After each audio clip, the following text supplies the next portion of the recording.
Halo anak-anak, selamat pagi. Bagaimana kabar kalian hari ini? Semoga semuanya dalam keadaan yang sehat ya, dan selalu dalam lindungan Ibu Sang Hyang Widi. Hari ini kita akan belajar mengenai materi Trihita Karana. Namun sebelum kita memulai kegiatan pembelajaran, ada baiknya jika kita berdoa terlebih dahulu agar fokus dalam pembelajaran. Silakan anak-anak untuk mengambil sikap Amusti Karana. Om Swastiastu. Om Awigenam Astu Namo Sida. Om Siderastu Tadastu Swaha. Om Anubhadra Pratamu Yantu Wiswanta. Ya Tuhan, semoga atas perkenaanmu tiada suatu halangan, dan semoga pikiran yang baik datang dari segala arah. Nah, baik anak-anak, hari ini kita akan belajar materi tentang Trihita Karana. Sebelum itu, di pertemuan sebelumnya kita sudah pernah mempelajari materi tentang Cadu Sakti. Nah, anak-anak, ada yang masih ingat apa itu Cadu Sakti?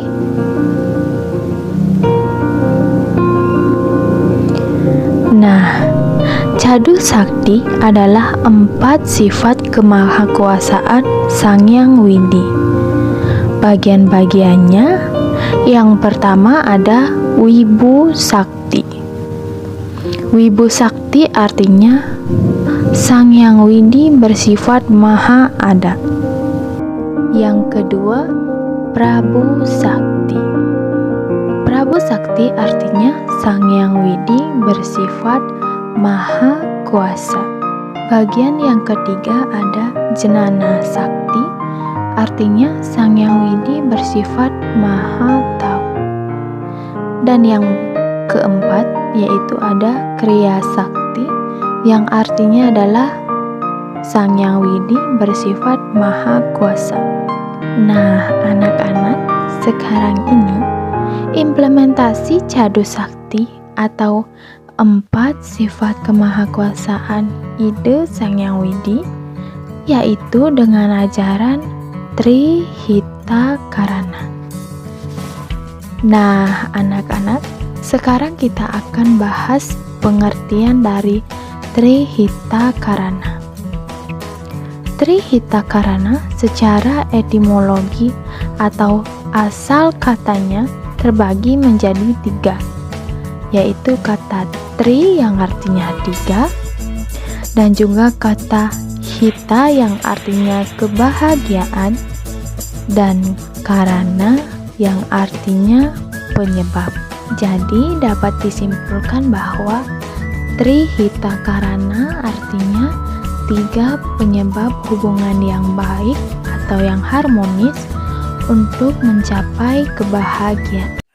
Nah, adik-adik, kita masuk ke dalam bagian-bagian Trihita Karana. Yang pertama ada parahyangan. Parahyangan adalah hubungan harmonis antara manusia dengan ide Sang Hyang Widiwasa atau Tuhan Yang Maha Esa, dengan melakukan yajna setiap harinya dengan rasa tulus ikhlas. Pawongan.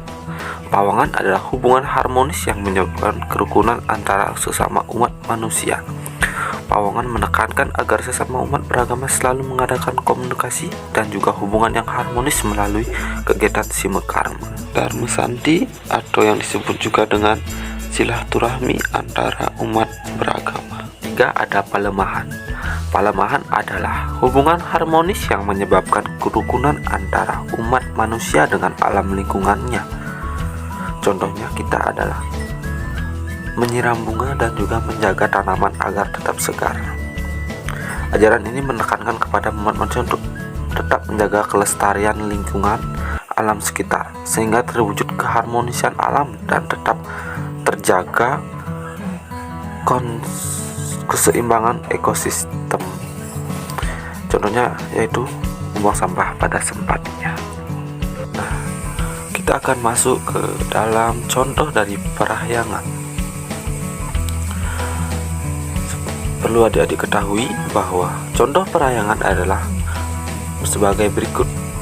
Yang pertama adalah melakukan trisandi 3 kali sehari, yang tentunya dilakukan pada saat pagi sebelum matahari terbit, siang, dan juga sore menjelang matahari terbenam.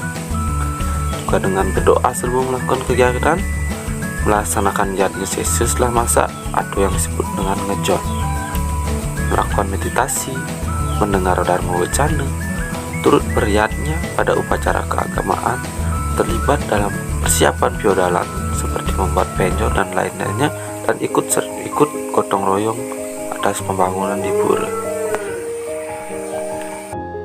Pawongan. Pawongan adalah hubungan harmonis yang menyebabkan kerukunan antara sesama umat manusia. Pawongan menekankan agar semua umat beragama selalu mengadakan komunikasi dan hubungan yang harmonis melalui sima krama dharma santi atau silaturahmi. Kegiatan ini dipandang penting dan juga strategis mengingat umat manusia selalu hidup berdampingan dan tidak bisa hidup sendirian. Oleh karena itu, tali persahabatan dan juga tali persaudaraan harus tetap terjalin. Contoh dari pelaksanaan pawongan ini adalah menjaga hubungan baik dengan setiap orang, memaafkan kesalahan orang lain, dan juga kita harus meminta maaf apabila kita telah melakukan suatu kesalahan. Kita juga harus saling menghargai dan juga saling menghormati sesama manusia dan membantu memberi jalan keluar kepada seseorang yang memiliki masalah dan terkena musibah. Pelemahan merupakan hubungan harmonis yang menyebabkan kerukunan antara umat manusia dengan alam lingkungannya. Ajaran ini menekankan kepada umat manusia untuk tetap menjaga kelestarian lingkungan alam sekitar, sehingga terwujud keharmonisan alam dan tetap terjaganya keseimbangan ekosistem. Contoh pelemahan yaitu ikut serta membersihkan lingkungan dan membuang sampah pada tempatnya, juga menegur orang yang membuang sampah sembarangan. Hidup rukun dalam agama Hindu bisa diwujudkan melalui Trihitakarana, yang merupakan salah satu ajaran dalam agama Hindu. Trihitakarana sendiri mengajarkan bagaimana seseorang mampu menjalin hubungan yang harmonis kepada Tuhan, sama manusia, dan alam lingkungan. Pelaksanaan parahyangan, pawongan, dan pelemahan tersebut bertujuan untuk menumbuhkan kerukunan. Jika hidup berharmonis, kerukunan akan terbina. Untuk membina terapkan ajaran Trihitakarana dalam kehidupan sehari. Baik adik-adik, itu saja materi untuk pertemuan hari ini. Sampai jumpa di pertemuan minggu depan. Kita akhiri dengan Parama Santi. Om Santi Santi Santi Om.